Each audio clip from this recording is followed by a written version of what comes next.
Itulah perkara-perkara yang sangat outstanding dalam filem-filem Mamat, tapi orang tak nampak. Jangan kata Mamat, Piramli pun ada semua tu. Subtext dia gunakan metafora, dia gunakan simbol. Tapi sampai hari ni orang tengok, orang ketawa saja tapi tak fikir. Saya bagi contoh yang simple sajalah. Aziz Saka menjangkung atas meja curi duit dalam Pendekar Bujang Lapuk. Apa kaitan dia dengan jalan cerita?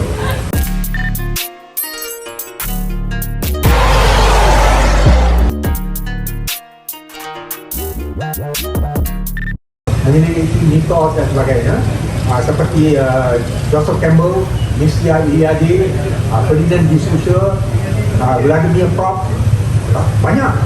Dan kalau kita tengok, yang dia cerita tu samalah dengan apa yang ada dalam kita punya cerita legenda, apa ni Kayat Tutua, apa ni Murung Mahawangsa dan sebagainya.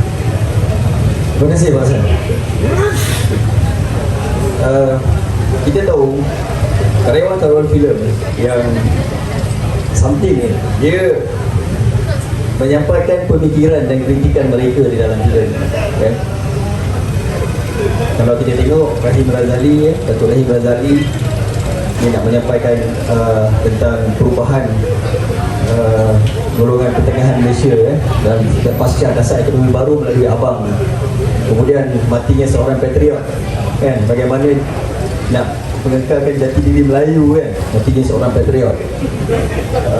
Kita ada Kepaduka Suhani Baba, kan, buat filem-filem yang seperti Hati Malaya, Layar Lara. Kemudian kita ada Yasmin Ahmad, menyampaikan kritikan-kritikan yang tajam, perkara-perkara yang bertentangan dengan pemikiran orang Melayu melalui filem dia. Dan kita lihat sebenarnya filem-filem Abang Mamat juga ada mempunyai pemikiran dan kritikan yang besar sebenarnya. Contohnya di dalam filem Lang Buana, filem Lang Buana, kalau kita tengok sinopsis dia, 3 orang hamba yang lari daripada seorang Melayu kaya yang mengampu British. Siapa nama dia? Siapa tahu orang otak tu? Orang kaya Bentan. Orang kaya Bentan yang pakai macam Napoleon Bonaparte, kan, pakaian dia. Kemudian kita ada Mocking Power, seni British Mocking Power yang memeras orang Melayu. Kemudian hamba ni lari daripada orang kaya Bentan sampai di sebuah kampung yang dipimpin oleh seorang pemimpin Melayu, arwah Tuswani Data. Apa nama dia dalam filem tu? Datuk. Dia pimpin orang Melayu dan menerima tiga orang ini. Sebenarnya dia hamba tapi mengatakan dia tahu orang tu hamba, tapi dia mengatakan dia adalah putera raja, kan? Kampung itu sedang diancam oleh satu kuasa luar yang merupakan adik kandung ke sebenarnya kepada pemimpin tu. Tapi sebab dia dah pergi belajar dekat Jepun, dia dah jadi samurai. Ya, dia jadi samurai, kemudian dia nak mensamurai, kan, dia nak menjepunkan orang tu, dia, kan. Jadi orang Melayu di kampung tu mempertahankan, kan, daripada kuasa luar tu.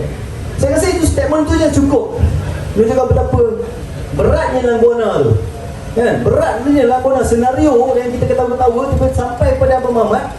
Jadi senario Lang Buana dalam nada parodi dan komedi, tapi sebenarnya berat.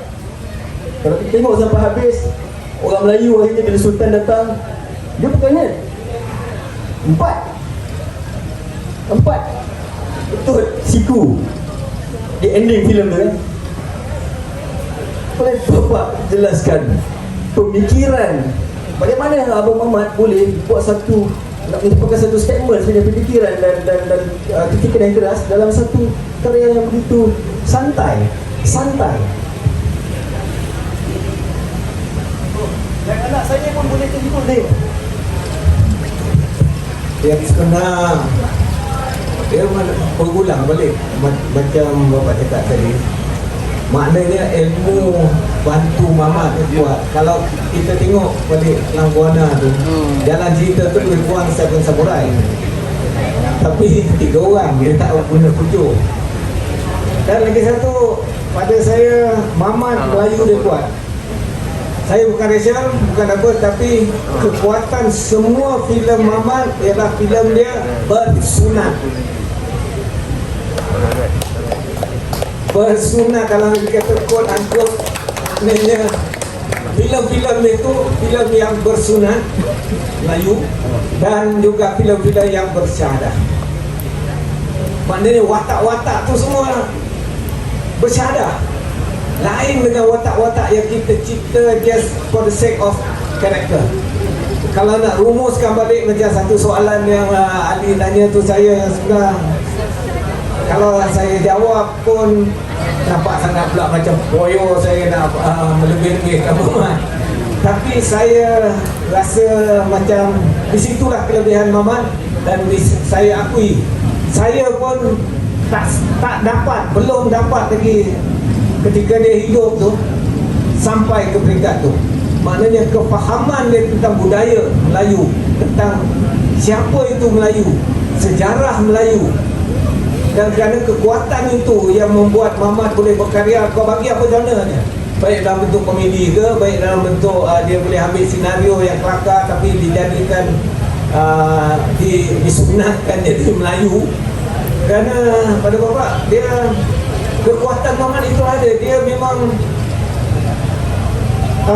Melayu dia kuat lah. Melayu dia kuat. Melayu dia tu, saya rasa dia macam ni lah. Macam tadi lah, macam saya kata tadi, filem dia tu filem Melayu, tetapi bukan setakat filem Melayu as per filem Melayu, tapi filem Melayu yang watak-watak tu bersunat, watak-watak tu bersyahadah. Kalau faham lah. Saya susah lah nak cerita benda ni pasal falsafah dia tu. Falsafah Melayu Mamat tu memang kuat, dan saya akui saya sendiri pun belum sampai lagi ke peringkat tu, dan saya masih mencuba lagi. Walaupun Mamat dah pergi, saya rasa saya kena teruskan lah benda tu. Itu yang bapak boleh nampak lah. Puasa nak komen apa? Puasa boleh komen sikit tentang bagaimana Abang Mamat boleh menyampaikan satu statement yang pada saya satu statement yang berat, pemikiran, kritikan itu berat, tapi dalam keadaan yang santai. Kanak-kanak boleh tengok, orang tua, sesiapa pun boleh menonton filem tu. Tetapi bila kita tengok berulang-ulang kali, baru kita nampak, oi, mesej ni berat sebenarnya. Seorang terutama adalah seorang ahli fikir. Dia bukan fikir duit, dia fikir berkarya. Kalau fikir duit itu bukan karya lagi lah. Jadi pada saya, filem ni adalah falsafah yang dipermudahkan untuk khalayak. Tema itu saja adalah elemen falsafah. Kalau ahli falsafah buatnya, dia mesti pilih salah satu. Jadi dia bermula daripada sastra. So kalau kita baca buku, benda itu sampai lah. Apalagi kalau orang yang tulis puisi yang menggunakan image perkataan-perkataan ayat tu nampak mudah kan, senang untuk dibaca, tapi dia datangnya daripada mana? Daripada pemikiran yang melayang ni. Kalau kita baca sejarah dalam sejarah pergolakan tanah Melayu ni, kebanyakan tanah Melayu ini dijajah oleh British sebab adik-beradik bergaduh lah. Bangsawan bergaduh lah. Tapi kenapa rasa Abang Mamat memilih dia adik-beradik bergaduh, kita dapat relate adik-beradik bergaduh, tapi adik ini bawa samurai. Kenapa bukan? Kenapa samurai? Okey, bab samurai ni saya tahulah. Dia fairly seseorang yang balik daripada luar negara dan cuba nak buat style macam buat di luar negara. Jadi yang samurai itu maknanya dia dah lupa budaya dia. Dia ni. Dan Mamat meniru beberapa scene daripada filem Seven Samurai itu yang berlari dalam sungai itu. Saya masa pergi Toei Studio tu, dia orang tunjuk dekat saya lah sungai yang Kurosawa gunakan di belakang studio.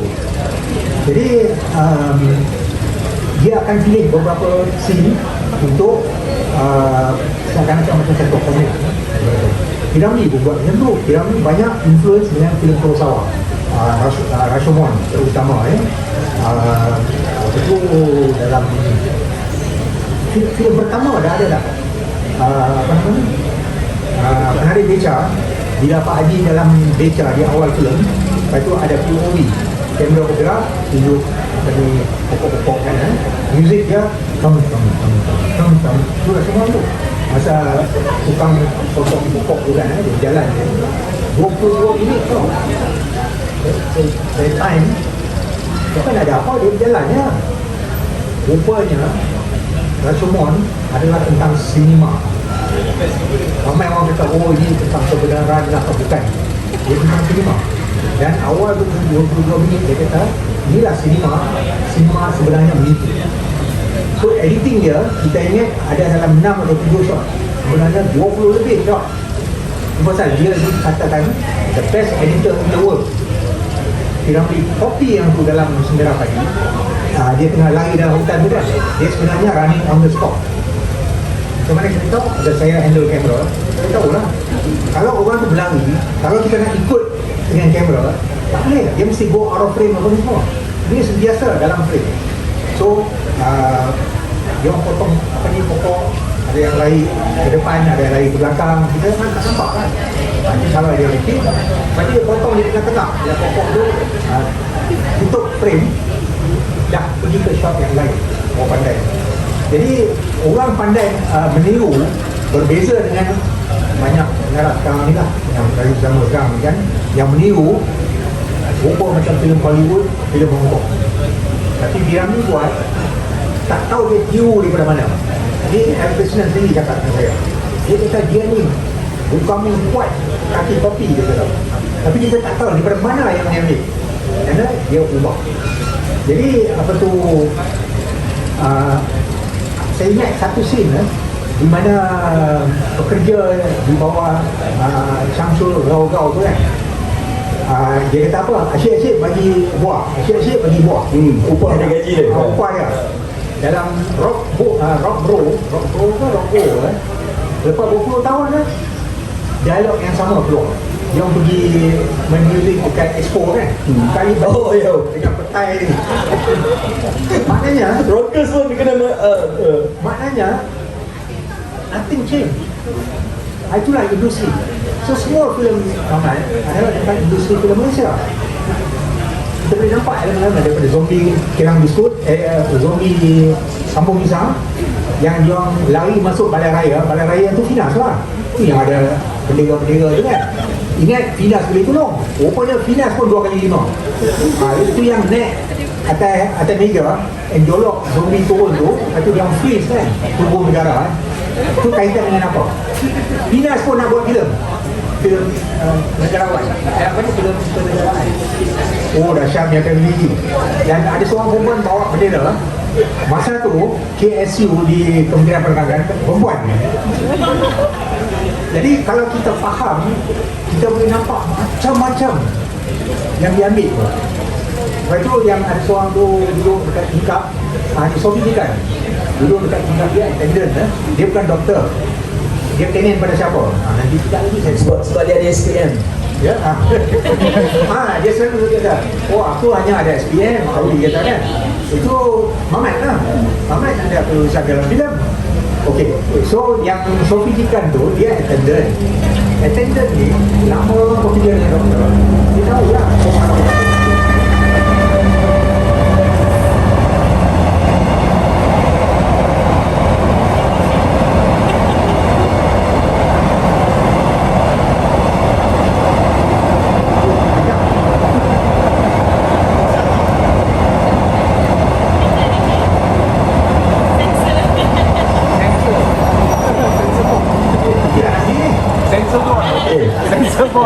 So dia tahulah, orang saya dia bagi Panadol semua kan. Jadi Sofi Jikan jadi attendant, dia duduk dekat tingkap, dekat meja. Lepas tu dia ketawa seorang-seorang tengok keluar tingkap. Itu nama yang saya sebut awal-awal tadi tu lah. Dia tak ada kelulusan apa, dia kelentong dengan apa, dengan 1-2 filem yang kononnya hebat, padahal tidak. Lepas tu dia rapat dengan ahli politik, maka dapatlah gelaran itu, gelaran ini. Dah meninggal kuat-kuat, dia tak boleh nak jawab kan. Tapi problemnya dia kena dementia kan. So tuan nak tunjuk lah awal-awal, jangan rapat dengan ahli politik. Pasal kita jangan terima datuk ke, doktor ke, kau ke depan kedua semua. Karyawan filem tak boleh.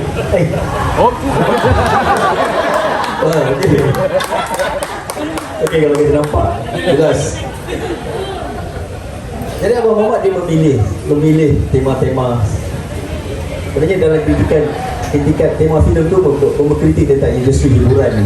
isu hiburan dalam negara, kan, sosial, masalah remaja, kan, cita-cita, kan, aspirasi dan impian golongan remaja, dan tak lari juga dengan politik, kan, perkara politik dan hala tuju negara.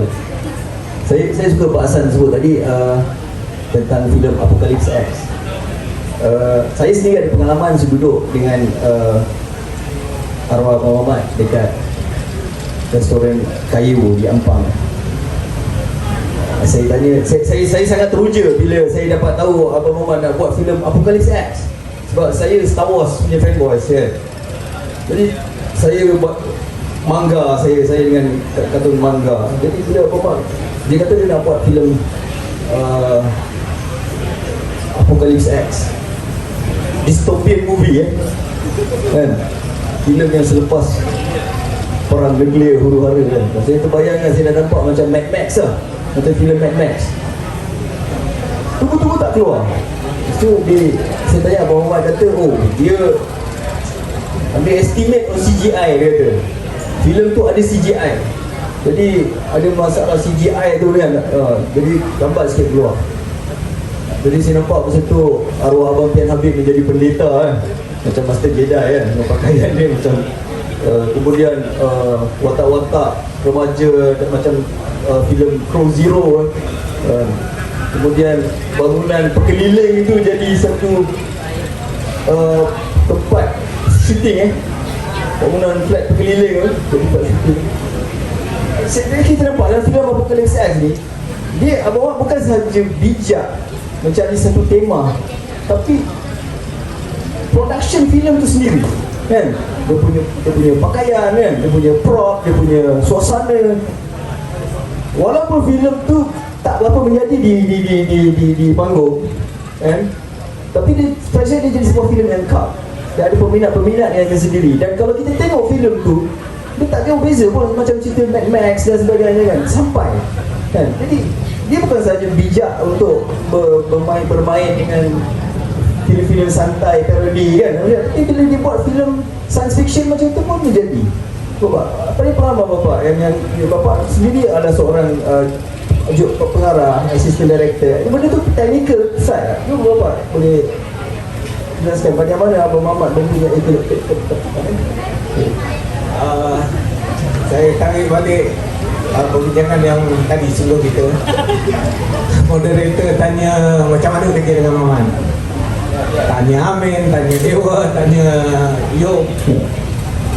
Sebenarnya Mamat boleh buat tu semua kerana dia sebab pengarah filem atau producer utama ni, kita mesti ada satu sikap macam tu. Kalau aku nak macam ni, no compromise, pasal semua dalam otak dia. Sebagai pengarah filem, kita tak, selagi kita tak execute, kita tak buat scene yang dalam kepala otak kita tu, selagi itulah orang tak akan nampak apa yang kita nak ni. Sama juga Mamat, Apocalypse tu, dia jumpa dengan kau, dia explain tentang semua, tapi tak nampak, kan. Dia kata masalah CGI tu, ada benda yang dia rasa tak, ada idea yang dia nak buat tapi memerlukan CGI, which expensive. Apa yang kita perlu ambil daripada statement itu ialah, aku nak buat, aku nak buat, aku nak visualkan benda yang tak ada, daripada kosong visualkan, barulah orang nampak, itu yang aku fikirkan. Macam selama ni yang Hasan cerita Mamat, apa yang dalam kepala dia yang dikeluarkan, apa yang kita bincang selama ni, sebenarnya apa yang kita tengok tu, itulah dalam kepala otak dia, yang sebelum dia buat tu, dia dah ada. Bila dia dah buat benda tu, baru kita nampak, ini yang kau nak tunjuk. Lepas tu dia akan terjadi macam-macam interpretation. Selalunya a good film bila banyak interpretation, a good work of art bila boleh diinterpretkan dalam berbagai-bagai orang kata cara, itu menjadikan filem tu satu filem atau kerja seni yang orang kata yang unggul lah. Tak kisahlah filem ke sajak ke cerpen ke apa, kalau boleh dibagi berbagai-bagai interpretasi, mana is a good work of art. Dan Mamat ada tu, bukan senang, bukan semua pengarah ada tu tau. Macam contohlah Ini kena dengan Mamat. Filem saya Kepada Sinema Jalanan, ending tu Mamat seorang saja yang pernah cakap dengan apa, yo, orang lain interpret lah apa pun. Dia kata ending tu, yang M. Nasir semua tu, dia kata pada I satu aja, itu semua dalam kepala otak M. Nasir. Bayangkan dia, betul, itu saya ingat lagi malam dekat sini orang cerita masa tu. Dia kata orang boleh interpret apa, tapi dia kata ending scene tu yang bunuh apa semua, dia kata itu semua dalam kepala M. Nasir, bukan dia. Dia kata dia seorang, dia terus keluar kata seluruh itu saja nak cakap. Jadi itulah dia pelajaran yang kita boleh dapat.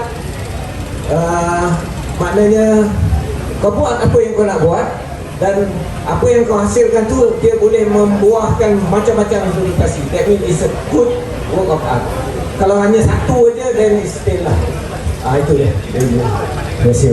Pasal ada komen apa-apa tentang filem Apocalypse X yang asal suka, yang pasal tak suka tentang Apocalypse X, yang pasal suka, dan apa sebenarnya filem Apocalypse X yang nak disampaikan oleh Abang Muhammad Khalid menurut pada pandangan Pak Hassan? Apocalypse X adalah filem yang patut tak perlu restore, tapi perlu dijadikan salah satu khazanah bangsa, kerana bukan banyak yang diperkatakan Di segmen tu. dan seperti abang dia menjadi satu sentinel tentang sesuatu yang berlaku di negara pada sesuatu masa. Apocalypse tu adalah Malaysia nak kiamat, Rana Najib. Farid Kamil itu adalah Najib, Jehan Miskin adalah Anwar Ibrahim. Wire dia bunuhkan kerja dia kan. Tak mati juga. Lepas tu di akhir cerita Farid Kamil kena tikam daripada belakang, dia mati. Rupanya tak mati. Dan shot yang terakhir tu low angle, Farid berdiri di atas bangunan, pedang dia terbang, maknanya hidup lagi. Jadi yang bawa angkat yang naik tu adalah elemen-elemen tahyul yang menghidupkan dia. Yang kita faham sajalah, yang tu ada kaitan dengan siapa kan. Jadi X tu datang daripada mana? Itu dalam logo satu parti politik. Sebelah bawah sekali ada X. Maknanya Apocalypse X ni, X tu salah kan? Maknanya bidang saya adalah semiotik. Okay? Jadi saya tak ada degree apa benda Jadi saya gunakan firasat. Firasat ni ada dua. Satu, melihat dari segi tanda-tanda dan tidak dapat tertanda. Tapi ada lagi satu aspek firasat yang tidak dapat rasa. Jadi saya ada dua-dua ni. Kerana itu boleh lihat benda yang orang lain tak dapat. Jadi filem bermula dengan budak kecil naik basikal, budak perempuan. Dan image tu keluar dalam filem rock yang kedua pun, yang Amy Mafia. Kenapa dia inilah saya kata pengarah ni, tragitama ni ahli fikir. Shot pertama adalah kapsul tentang keseluruhan filem. Maknanya kat situ kita nampak dia tu ahli fikir tidak. Saya tengok memoir seorang guru, Hanco. Saya tengok imam, lagi tak boleh pakai. Pasal apa? Benar, dia tak faham. Apa nak cakap? Dapat berjuta-juta grant untuk buat. Hanyut filem, dua-dua filem. Jadi saya tengok shot pertama, saya dah tahu dah ni bangangnya lagi utama ni. Jadi dalam Apocalypse X, budak kecil naik basikal, shot daripada belakang. Lepas itu ada bintang jatuh daripada langit. Lepas itu bom nuklear, musnah segala-galanya. So dia ambil daripada agama dia sendiri lah, iaitu Islam, bahawa apabila dunia nak kiamat, bintang akan jatuh dari langit. Lepas itu matahari akan timbul di barat, semua kan. Dan elemen budaya, daripada budaya Melayu itu sendiri ada pendeta. Kita memerlukan seorang pendeta macam zaman dulu untuk bawa keluar orang-orang muda ni untuk menyelamatkan negara. Kenapa? Ahli politik dah jadi rakus. So ada 5 parti politik dalam filem tu. Ada MCA, ada MIC, ada apa gerakan, ada apa ni, UMNO baru kan, bukan UMNO dah tak ada. Dan ada satu yang dipimpin oleh wanita. Yang dijunjung tu Mahathir tu. Dan tak ada daya lagi, tapi masih hidup. Lepas tu yang potong tu, dalam politik sekarang ni dalam negara, semuanya hapus.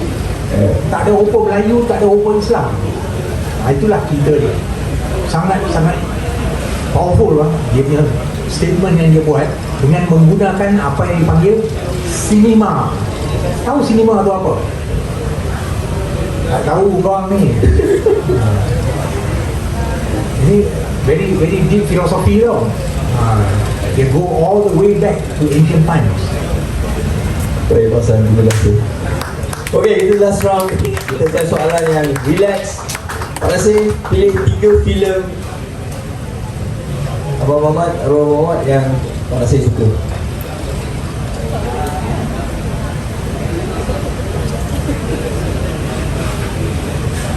Tiga filem Muhammad yang saya suka, rock. Dia ada sentimental value pada Muhammad. Saya suka Manaksa. Manaksa. Dan saya tak ada pilihan yang ketiga. Pasal yang ketiga tu semua yang belum. Tapi no, Muhammad is so special. Dia terlalu special pasal yang pertama dan kedua saya pilih tu memang dia standing alone. Yang lain tu, yang ketiga tu semua filem-filem Muhammad kerana dia berpaksikan pada satu aja, iaitu Muhammad faham menterjemahkan falsafah, budaya, tamadun Melayu dalam bentuk visual. Itu dia. Dan saya nak tambah sikit tadi Hasan dah sebut shot pertama. Ini untuk siapa-siapa yang nak jadi pengarah filem apa semua, teraju utama penting. Memang shot pertama penting. Filem saya kepada Seniman Jalanan bermula dengan shot apa? Siapa boleh ingat? empty frame dekat bawah Pudu Raya, tangga Pudu Raya, kasut Pung Kiong masuk, kaki M. Nasir, lepas tu jalan. Kemana? Istilah mula dengan tu. Itu pasal shot pertama memang paling penting. Dan saya, siapa tengok filem tu dah tahu ini cerita ni tentang perjalanan hidup. Itu pasal pada semua pelajar-pelajar filem apa bidang visual art, shot pertama memang penting. Kalau dapat kita rumuskan dalam shot yang pertama tu, filem tu katakanlah 2 jam, lagi 2 jam ke depan tu kalau kita dapat rumuskan dalam shot yang pertama, then it's all yours lah. Itu. Terima kasih Bapak. Pak Hasan, pilih 3 filem Bapak yang Pak Hasan rasa outstanding, the most outstanding. Amir dan Luqman. Okay, baik. Dari segi dia punya teknik menjadi naratif. Okay. Nasib baik dia dapat DOP Cantik Z. Dia tu memang ada belajar dekat intelijen, maka kita nampak bagaimana dia menyampaikan apa yang Mamat nak. Lepas pada tu Mamat gunakan dia lah. Dari satu keempat rock tu seakan-akan macam satu novel tu. Okay. Perjalanan beberapa manusia yang naif, yang innocent, yang tak tahu apa benda, dia hanya nak jadi rocker. Jadi Mamat juga bagi seakan-akan satu kesimpulan, dia ni bukan meniru. Itu sebab dia ada satu silsilah dia tunjuk daripada bapa dia, semua yang main muzik sehingga kepada pengikut lara bawa kopok main biola kan. Ada dalam darah daging dia, orang nak buat macam mana. Itu sebab dalam Amy Makiar nak buat Aisu, dia bermula dengan budak kecil berlari. Maknanya dia kaitkan asosiasi dia kaitkan dengan si Amy Makiar ni, dia orang ni simple macam budak-budak, terikut-ikut. Akhirnya dirosakkan oleh masyarakat, dirosakkan oleh Menteri Penerangan. Asal tu hancur dia orang punya hidup. Itu sebab dia ada apa tu shot yang potong rambut ya, Muhammad Rahmat potong tu dengan sengih dekat kamera macam dia punya menyampah. Jadi tangan dia dah foto tau, dengan tahulah apa benda. Dia rosakkan ini, dan termasuklah dengan si Najib sekali kan, jadi Menteri Pemberdayaan masa tu. Dia kata apa? Rocker ni bersebahan dengan iblis. Ada dia punya headline dia. Tapi itu dia terpaksa keluarkan lah daripada filem walaupun masuk Jadi orang ini merosakkan masa depan orang-orang yang ada dalam bidang seni, yang dia orang tak tahu nak buat yang lain pasal benda ni dalam darah daging dia. Jadi dia orang tak lakukan jenayah, dia orang tak ada rasuah, tak merosakkan siapa-siapa. Dia orang hanya nak jadi rocker, dan kalau dia muka dia macam zombie tu, itu hanya show untuk persembahan. Bukanlah dia orang jadi hantu. Tapi yang bagus ni, Mamat pun Perry rocker dalam tak ingat yang mana satu, Lolok berlakon tu. Rock yang berapa?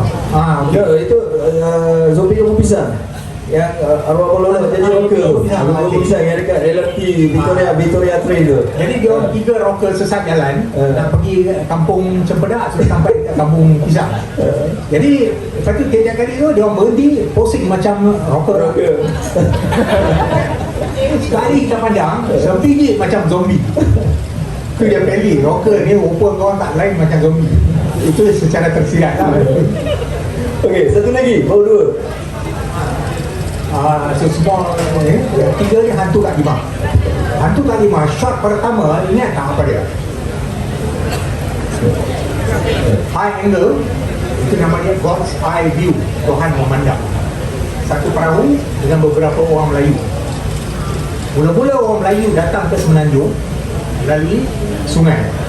Jadi kita nampak daripada atas, lepas tu kita nampak dia orang punya happy, datang ke satu tempat yang baru. Lepas tu ni shot yang terakhir apa dia?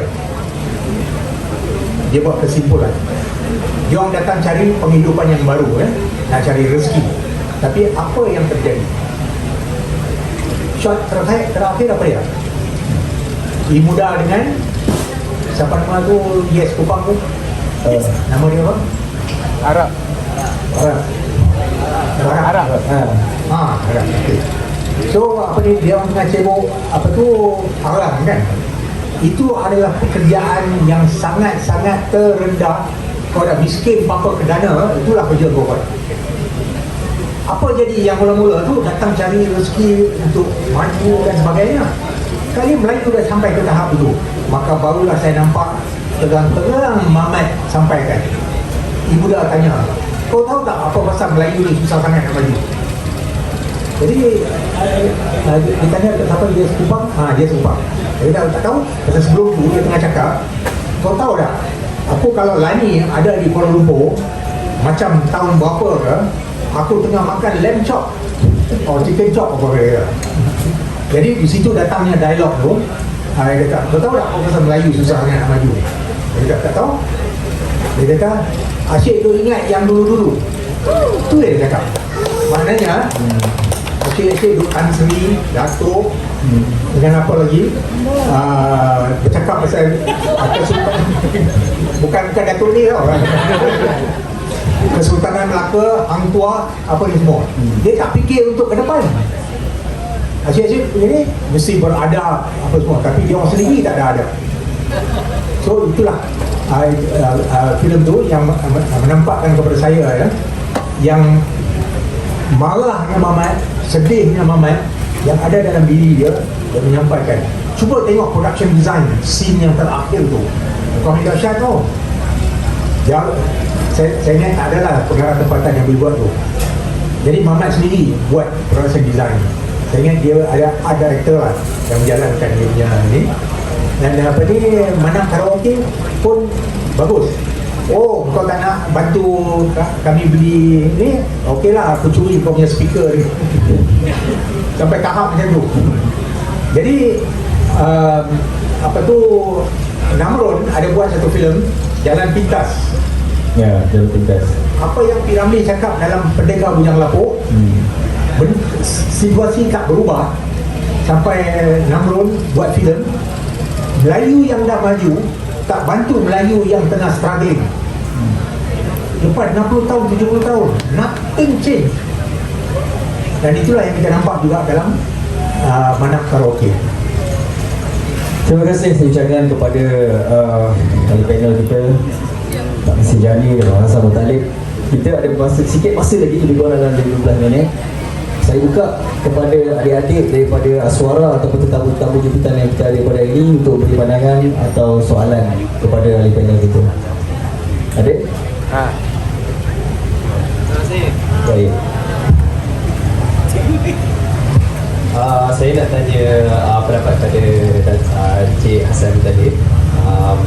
Pendapat tentang satu konsep realism, cerita realism yang pun dengarkan oleh Tuan Nasir Jani juga masa sama.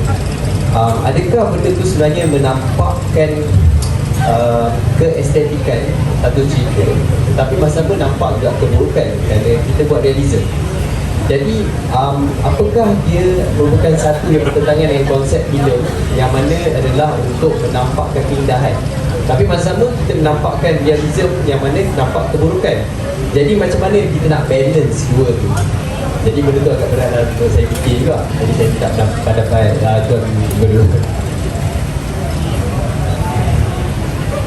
Okey Pak, tak rasa jawab dulu. Realism maknanya real. Kalau contoh realism, semua orang kita pakai baju. Kalau tambah estetik dia separuh okey. Right. Jadi pada saya untuk mendapatkan kombinasi realism dengan artistik, di situ pentingnya pengetahuan atau kekuatan ilmu kita daripada segi visual, teknik dan production design. Macam contoh Apocalypse X, kita ambil Mamat lah. It's realism, tetapi dibawa dalam bentuk futuristik. Sama juga dalam filem Langgona, it's realism, tetapi dibawa dalam bentuk sejarah. Kenapa? Kerana kefahaman Mamat dalam menggunakan ilmu teknikal, maknanya visual dan juga production design dan juga muzik. Lagi satu, Mamat, kelebihan Mamat ialah he's a musician. Jadi dia kelebihan dia dekat situ. Jadi menjawab soalan yang sebenar tu tadi, anak Dharma Haruna Rashid. Tadi tu mana dia? Okey, betul kan? Anak Dharma, baik. Jawapan bapa itu dia. Dalami ilmu teknikal untuk mendapatkan apa yang kau nak, macam nak membezakan antara realism dengan unrealistic, estetik apa semua. Ilmu tu maknanya the technical aspect lah. Technical aspect tu yang akan menentukan sejauh mana realism yang kau nak sampaikan, sejauh mana yang orang kata estetik yang kau nak sampaikan. Dia berbalik-balik kepada the grammar of filmmaking. Okey, Pak San.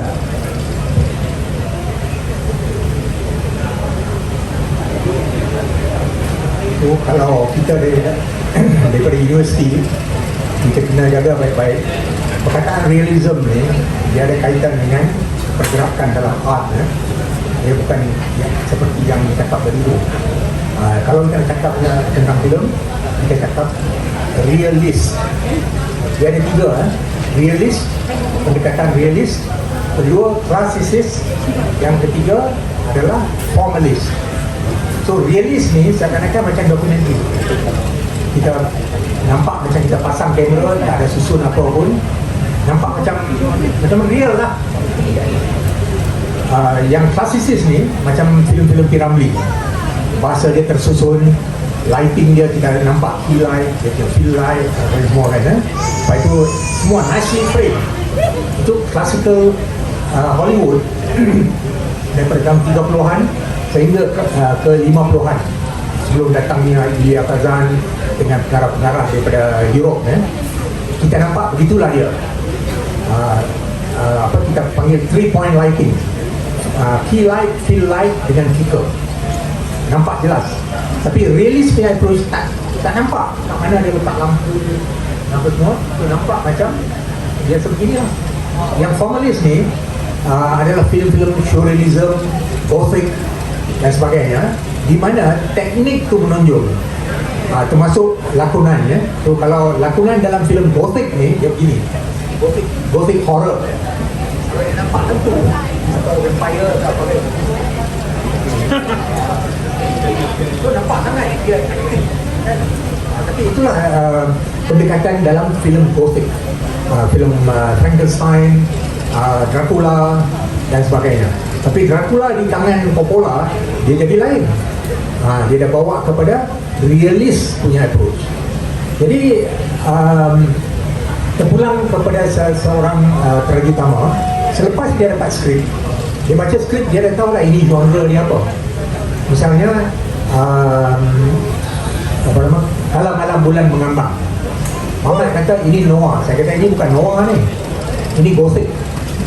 Kerana dalam filem noir tidak ada komedi. Kerana noir ni, tahu kan filem noir? Filem noir ni is dark cinema. Maknanya dark tu adalah darkness dalam diri manusia-manusia yang direka, watak tu. Jadi bila arwah Dr. Anwar Noarai buat Ronggeng Rokiah 2003 ya, di Istana Budaya, saya design set dan rupa set tu seakan-akan macam kita dalam satu mimpi yang ngeri.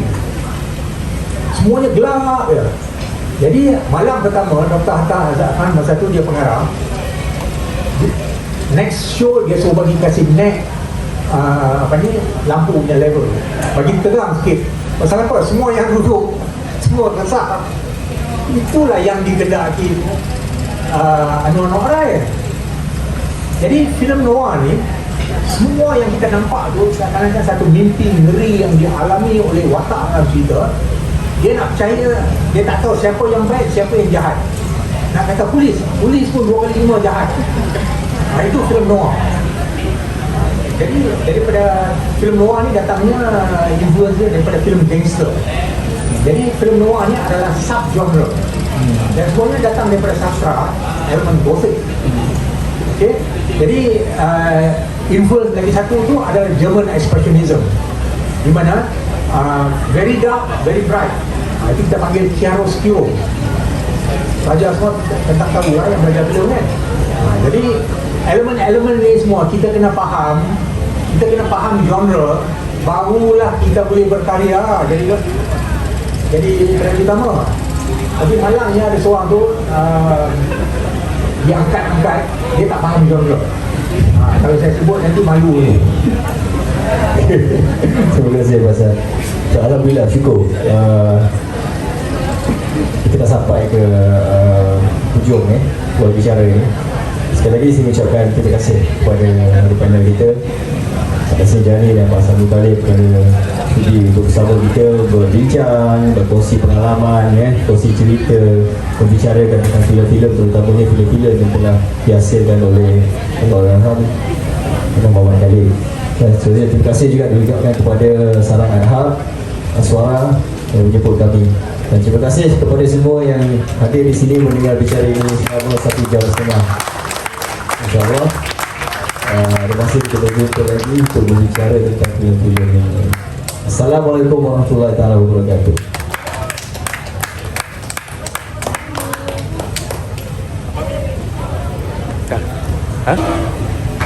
Dah lah begitu.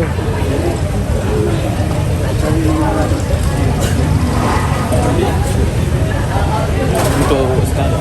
Okey, alhamdulillah selesai juga forum 2 kita bicara filem. Terima kasih diucapkan kepada panel-panel kita dan juga moderator kita atas perkongsian yang sangat menarik bagi saya. Okey, dan tak mudah sebenarnya kita nak duduk dalam satu tempat, okey, kita menceritakan soal kenangan, inspirasi dan juga kata orang perkongsian ilmu yang sangat bermakna bagi kita. Alright. So sementara kita menunggu persiapan untuk pada malam nanti, kita akan berehat seketika lagi dengan acara Yakya. Yakya apa? Sekali lagi, kita berehat seketika dalam acara Yakya. Gitu. So kita akan berjumpa sebentar lagi dalam pukul 9 malam. Ya, untuk acara seterusnya. Jadi hadirin bolehlah berehat, nak mengumpat boleh, nak pergi pasar